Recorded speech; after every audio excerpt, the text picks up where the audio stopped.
आज की कहानी एक ऐसे रहस्य की है जो एक खूबसूरत रिश्ते को ख़त्म कर देता है, एक विश्वास को चकनाचूर कर देता है और एक निर्दोष आदमी की जान ले लेता है। यह कहानी एक छोटे से शहर के एक आम गली में रहने वाले दो परिवारों की है जो किसी भी नज़र में आदर्श और सुसंगत लगते थे। लेकिन क्या आप जानते हैं कि कभी कभी सबसे अच्छे रिश्तों के पीछे छुपी होती है एक खौफनाक सच्चाई।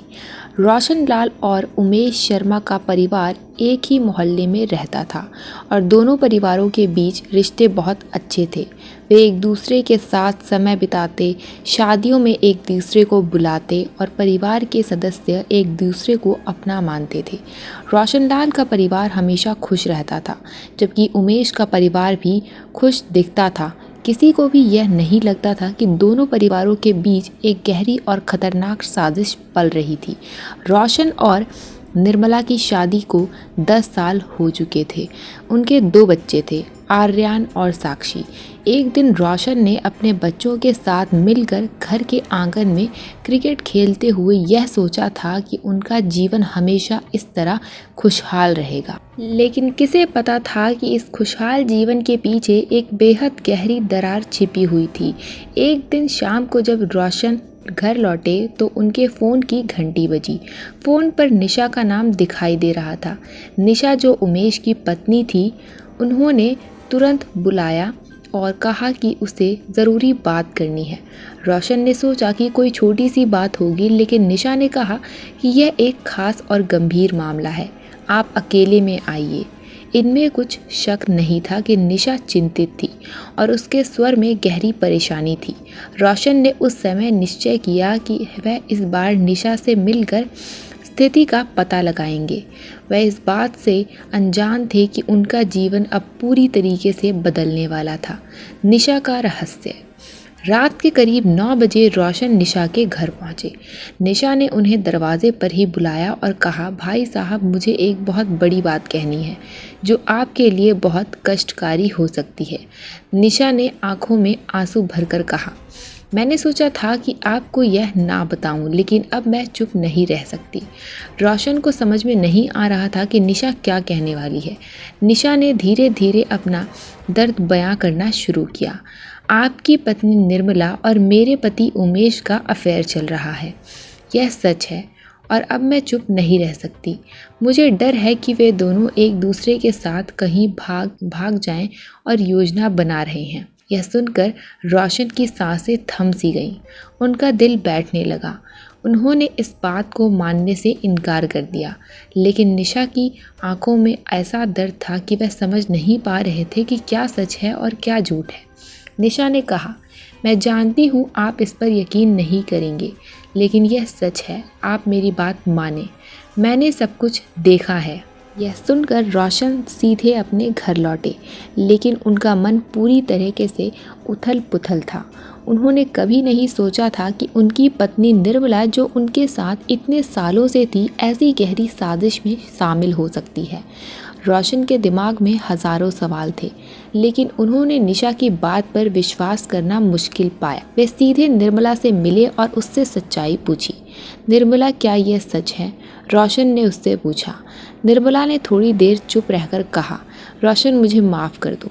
मैं जानती हूँ तुम मेरी गलतियों को कभी नहीं समझ पाओगे, लेकिन यह सच है।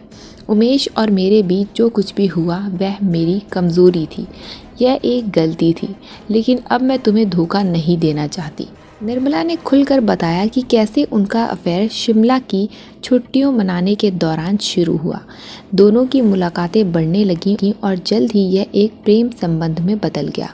निर्मला ने रोशन को बताया कि वह अब उमेश के साथ अपनी बाकी की जीवन बिताना चाहती थी, क्योंकि उसे उमेश के साथ एक अलग प्रकार का प्रेम महसूस होता था।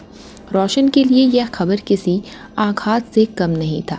वह एक तरफ दुखी थे तो दूसरी तरफ गुस्से से भरे हुए थे, लेकिन सबसे ज़्यादा उन्हें इस बात का डर था कि वह अब अकेले रहकर क्या करेंगे। उनके बच्चे, उनकी जिम्मेदारी, यह सब एक भयानक तूफान की तरह उनके दिमाग में घूम रहा था। कुछ दिनों के बाद रोशन को यह महसूस हुआ कि वह सिर्फ एक धोखे का शिकार नहीं हुए थे, बल्कि एक हत्या की साजिश का हिस्सा भी थे। निर्मला और उमेश ने मिलकर योजना बनाई थी। उनका उद्देश्य रोशन को रास्ते से हटा देना था ताकि वे दोनों अपने नए जीवन की शुरुआत कर सकें। एक दिन निर्मला ने कहा, अब तुम्हारी कोई ज़रूरत नहीं है रोशन, तुम हमारे रास्ते में आ गए हो, तुमसे छुटकारा पाने का समय आ गया है। यह सुनकर रोशन के अंदर गुस्से का ज्वाला फूट पड़ा। वह समझ गए थे कि अब वह अपनी जान बचाने के लिए किसी भी हालत में कदम उठाने होंगे।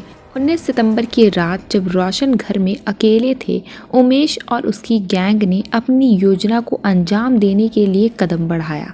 पप्पू कश्यप और राहुल ने छुपकर रोशन के घर की निगरानी शुरू की। रात के अंधेरे में जब रोशन अपने घर में सो रहा था, पप्पू कश्यप ने उसे निशाना बनाया। एक गोली सीधे उसकी छाती में लगी और रोशन वहीं गिर पड़े। रोशन की हत्या का यह योजनाबद्ध हमला था जिसमें उमेश और निर्मला दोनों का हाथ था।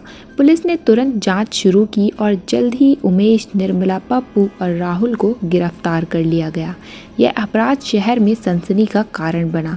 एक दोस्त ने अपने ही दोस्त को धोखा दिया था, एक पत्नी ने अपने पति को मारने की साजिश रची थी और एक पूरा परिवार बर्बाद हो गया था। यह कहानी हमें यह सिखाती है कि कभी भी किसी रिश्ते में विश्वास करना बहुत कठिन हो सकता है, क्योंकि कभी कभी वही लोग जो सबसे करीबी होते हैं वही सबसे बड़े धोखेबाज भी बन सकते हैं। रिश्ता और प्यार की बुनियाद विश्वास और ईमानदारी पर होती है और जब ये टूटे तो केवल दिल ही नहीं बल्कि कई जिंदगियां भी तबाह हो जाती हैं। अगर आज आपको ये हमारी वीडियो पसंद आई है तो वीडियो को लाइक करिए, चैनल को सब्सक्राइब करके हमारे चैनल के साथ जुड़ जाइए। मिलते हैं एक और नए ऐसे ही रहस्य केस के साथ।